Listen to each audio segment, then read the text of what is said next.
नहीं, सब चुप अब शेरनी दहाड़ेगी, चुप सुन शेरनी दहाड़ेगी, सब चुप अब शेरनी दहाड़ेगी। Hey guys, welcome back to my channel Nursing Tech Jyoti।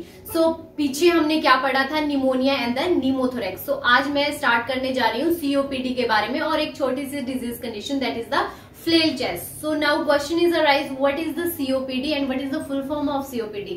So C stand for chronic, O stand for obstruction, P stand for pulmonary and D stand for the disease condition। So it is a chronic obstructed pulmonary disease। So what is the definition of the COPD? So it is the disease that is characterized by the airflow limitation that is not fully expanded। Like जो आपका जो lungs है वो fully expand नहीं हो पाते and it is the reversible disease condition. Now what is the chronic bronchitis and what is the emphysema, because ये दोनों ही डिजीज कंडीशनें किसके अंदर इंक्लूड होती हैं, सीओपीडी के अंदर। So जो chronic bronchitis है that is the inflammation infection of the lower bronchi and the emphysema is the destruction of the alveolar sac।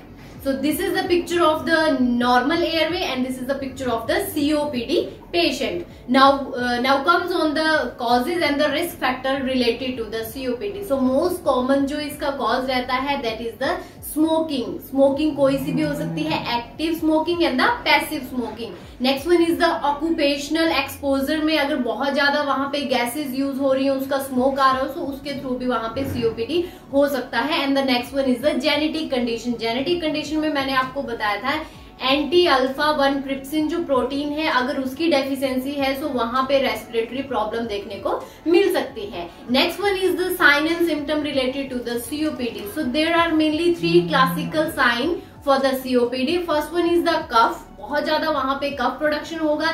Second thing is the sputum जो है वो अगर वहां पे बहुत ज्यादा इन्फेक्शन हो गया है तो वो उसका जो कलर है वो चेंज हो सकता है एंड मे बी हीमोपेटाइसिस भी वहां पे प्रेजेंट हो सकता है अगर जो एयरवे है उसमें कोई अल्सरेशन हो गई हो या फिर कोई इंजरी हो गई है। And third one is the dyspnea. You all know that dyspnea is the difficulty in breathing. Other जो इसके साइन है that is the fever, chills, malaise, fatigue, anorexia, मतलब ये सारे जो साइन एंड सिम्टम है ये साइड बाय साइड चलते रहते हैं, बट मेन जो 3 साइन है वो आपको याद रखने हैं that is the cough, sputum production and the dyspnea। Now comes on the assessment and the diagnostic evaluation related to the COPD। So सबसे पहले वहां पे हिस्ट्री कलेक्शन करेंगे।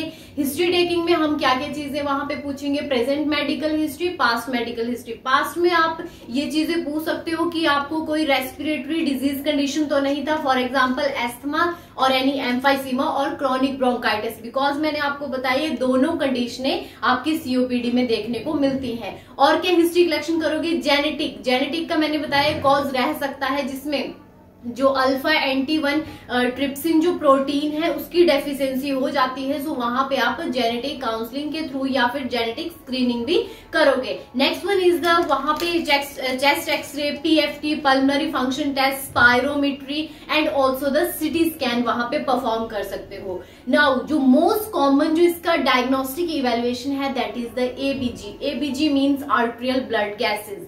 उसके थ्रू हम पता कर सकते हैं कि जो लंग्स है जो उसके एल्वोलाइज है वो कितना वर्क कर रहे हैं, कार्बन डाइऑक्साइड कितनी अंदर रह रही है, बिकॉज आपको पता है एबीजी आर्टेरियल ब्लड जो गैसेस रहती हैं उसमें हम मेनली पीएच चेक कर सकते हैं, partial pressure of carbon dioxide check कर सकते हैं and also the partial pressure of the oxygen हम चेक कर सकते हैं। दैट्स व्हाई इसको बोला जाता है confirmative test for the COPD.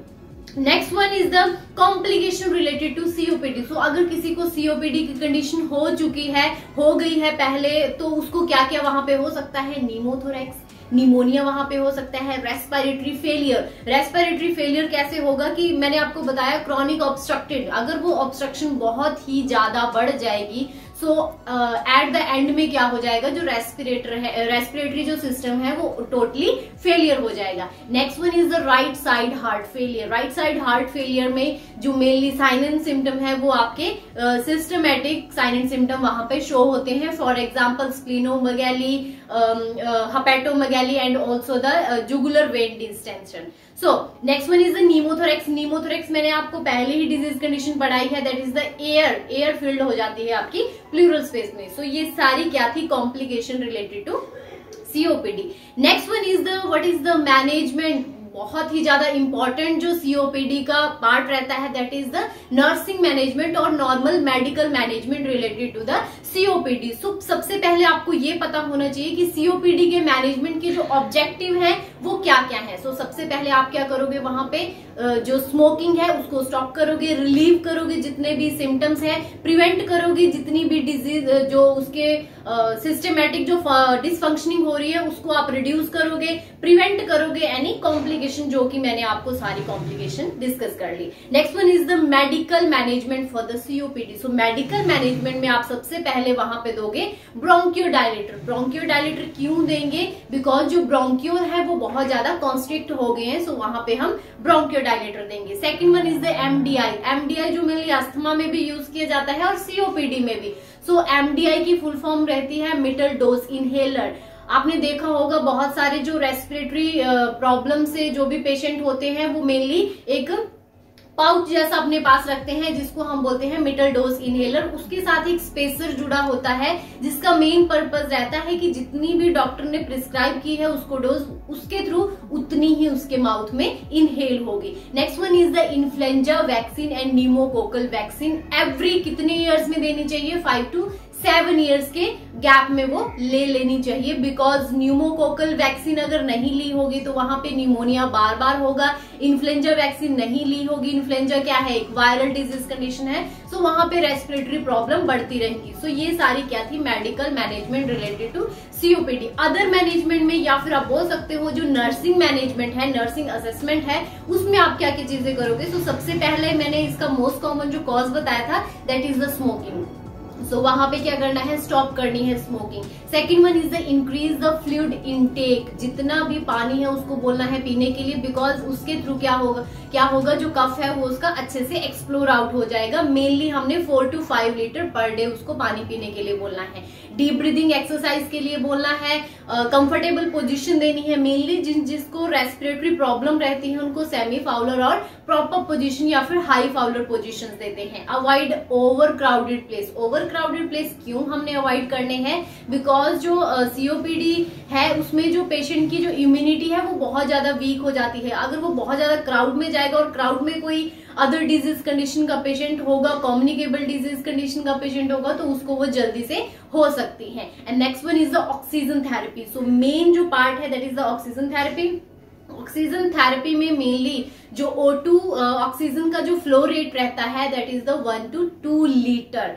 वहां पे 1 to 2 लीटर ही हम COPD वाले पेशेंट को ऑक्सीजन देंगे. एक्सीड नहीं कर सकते, बिकॉज अगर बहुत ज्यादा ऑक्सीजन दे दे तो उसमें क्या हो सकता है, हाइपर वेंटिलेशन की कंडीशन अराइज हो सकती है. Next one is the surgical management related to the COPD. So surgical management में सबसे पहले सर्जरी वहां पे करेंगे बुलेक्टमी. What is बुलेक्टमी? बुले क्या रहते हैं, एयर जो स्पेस रहता है जिसका कोई काम नहीं है गैसियस एक्सचेंज में, उनको ही हम क्या कर देंगे, वहां से रिमूव कर देंगे. So this is the first जो इसकी सर्जरी थी. Second one is the lung volume reduction surgery. Lung volume reduction मतलब जो लंग्स का वॉल्यूम है बहुत ज्यादा इंक्रीज हो रहा है, कार्बन डाइऑक्साइड उसके अंदर फिलअप हो रही है, उसको हम क्या करेंगे, डिक्रीज करेंगे. And third one is the lungs transplant. अगर उसके बिल्कुल ही लंग्स क्या हो गए, बिल्कुल फेल हो गया, रेस्पिरेटरी फेलियर हो गया, सो लास्ट चांस क्या बचता है वहां पे, लंग ट्रांसप्लांट का. Next one is the nursing diagnosis related to the COPD. So COPD में सबसे पहला डायग्नोस क्या बनेगा, impaired gaseous exchange related to the airway obstruction. Airway obstruction के थ्रू वहां पे जितनी भी एल्वोलाइज के अंदर जो एयरवे एक्सचेंज होता है, गैसेस का एक्सचेंज होता है, वो वहां पे नहीं हो पाएगा. Second one is the ineffective airway clearance related to the excessive sputum production और excessive mucus production. Third one is the impaired breathing pattern. Breathing pattern क्यों इम्पेयर्ड होगा, बिकॉज जो उसका एयरवे है वो बहुत ही ज्यादा नैरो हो गया है. Fourth one is the activity intolerance. किसके थ्रू होगा, डिजीज कंडीशन के थ्रू, बिकॉज ऑब्वियसली उसको क्या हो रही है, ब्रीदिंग डिफिकल्टी हो रही है, सो उससे कोई भी जो डेली लिविंग एक्टिविटीज है वो बिल्कुल नहीं होगी. And the last one is the knowledge deficit related to the treatment regiment. So ये क्या था ओवरऑल COPD का chapter. Next one is the flail chest. So flail chest क्या है, एक छोटा सा डिजीज कंडीशन है आपके रेस्पिरेटरी सिस्टम का. फ्लेल चेस्ट, फ्लेल चेस्ट की डेफिनेशन क्या रहेगी? It occurs when a segment of a rib cage break by the या फिर आप बोल सकते हो किसी प्रेशर के थ्रू जो रिब है वो बिल्कुल ब्रेक हो गई है और डिटैच हो गई है चेस्ट वॉल के थ्रू, उसको हम क्या बोलेंगे? Flail chest. So most common cause क्या रहता है फ्लेल चेस्ट का? That is the rib fracture. Rib fracture किस किस के थ्रू हो सकता है? कोई इंजरी हो गई, कोई ट्रोमा हो गया, या कोई व्हीकल एक्सीडेंट हो गया, ब्लड ट्रोमा हो गया। सो ये सारे क्या है उसके causative factor. Next one is what are the main sign and symptom related to the flail chest? So flail chest में क्या होगा आप सबको पता है, नॉर्मली जब हम इंस्पायरेशन करते हैं तो जो हमारी डायफ्रामेटिक जो मसल्स हैं वो क्या हो जाती हैं? कॉन्ट्रैक्ट हो जाती हैं। But in case of flail chest बिल्कुल अपोजिट होगा, वो कॉन्ट्रैक्ट नहीं होंगी, वो एक्सपैंड होंगी, और जिसको हम टर्म देते हैं पैराडॉक्सिकल रेस्पिरेशन। उसको एक टर्म में आप बोल सकते हो कि उसको क्या हुआ है? पैराडॉक्सिकल रेस्पिरेशन हुई है। So there are mainly two types of the flail chest. First one is the sternal flail chest and second one is the lateral flail chest. So sternal flail chest related to the sternal bone, it means जो उसकी rib fracture है या rib cage है वो कहां तक चली गई है? आपके स्टर्नम जिसको हम ब्रेस्ट बोन बोलते हैं। Second one is the lateral flail chest, जिसमें जो रिब केज का जो लेटरल पार्ट है वो वहां पे ब्रेकेज हुआ है और जिसके थ्रू वहां पे पैराडॉक्सिकल रेस्पिरेशन रहेगी।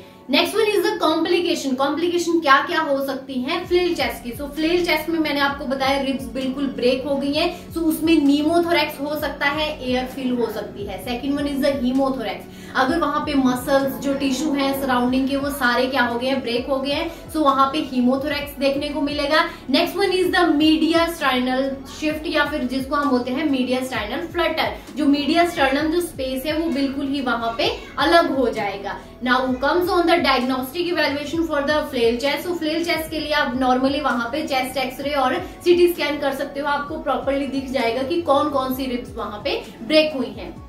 So now comes on the management for the flail chest. So management में आप क्या करोगे? एनाल्जेसिक दोगे, बिकॉज वहां पे बहुत ही ज्यादा उसको सीवियर पेन होगा।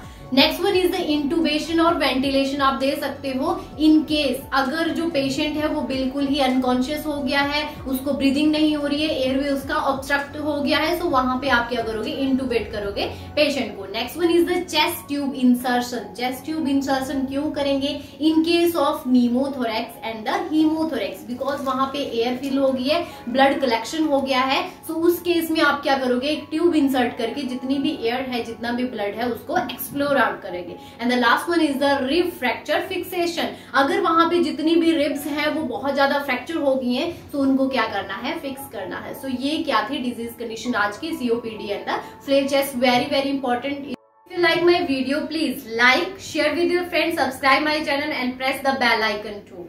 Thank you so much.